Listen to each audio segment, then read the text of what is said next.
Hey everyone, so this COVID-19 advisory message was originally developed for the level 4 students of the BSc Occupational Therapy program at Brunel University, London.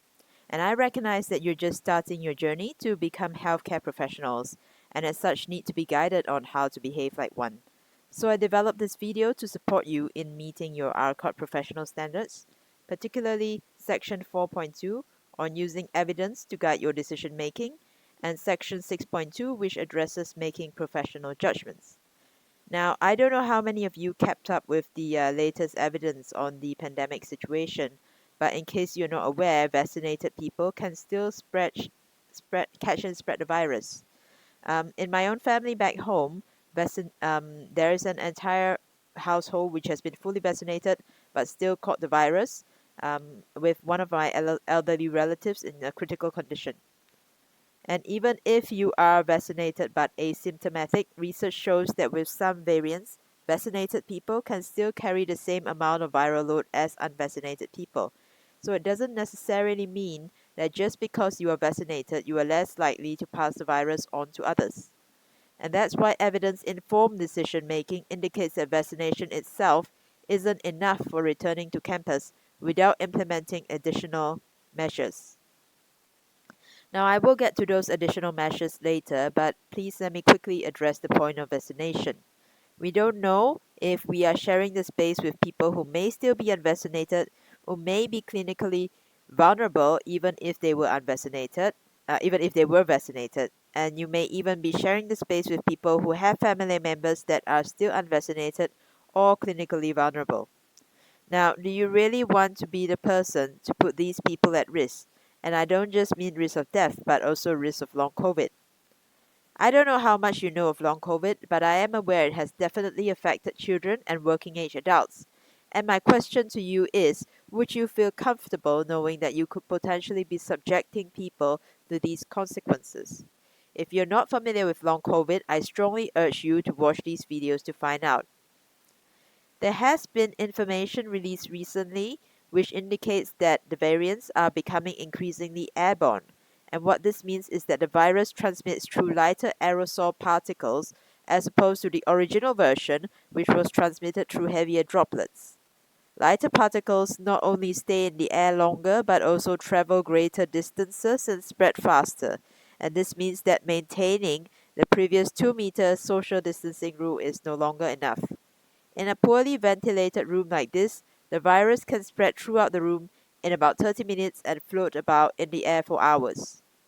Now, research modeling returning to campus shows that the safety measures which need to be implemented for indoor learning spaces should most ideally be a combination of having windows fully open all day, HEPA filtration systems, and universal masking. Now, HEPA filtration systems are high efficiency particulate air filtration systems. And the safest is to have a combination of all three, but what are your options with the Bannerman rooms? Our windows cannot open fully. We don't have HEPA filters.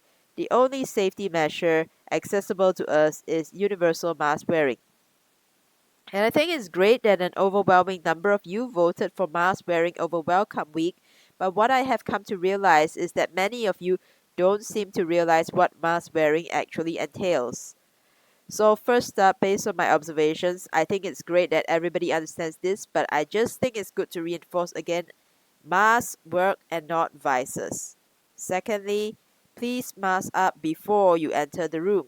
We are very lucky to be the first using our classrooms early in the morning, so we can expect viral load in the rooms to be low. And putting on our mask before we enter the class will make a big difference in terms of keeping that viral load low. Now, ensure your mask is covering your nose at all times. People shed the virus just by breathing. The more people pull down their masks, the higher the chances of increasing viral load in the air. Eat and drink outdoors only, or at the very least outside of the classroom. We can schedule more frequent breaks, but under current conditions, I don't think taking off our masks to eat and drink is a good idea. Now remember, we are trying to reduce viral load in a poorly ventilated room. And finally, please keep your mask on when you're talking.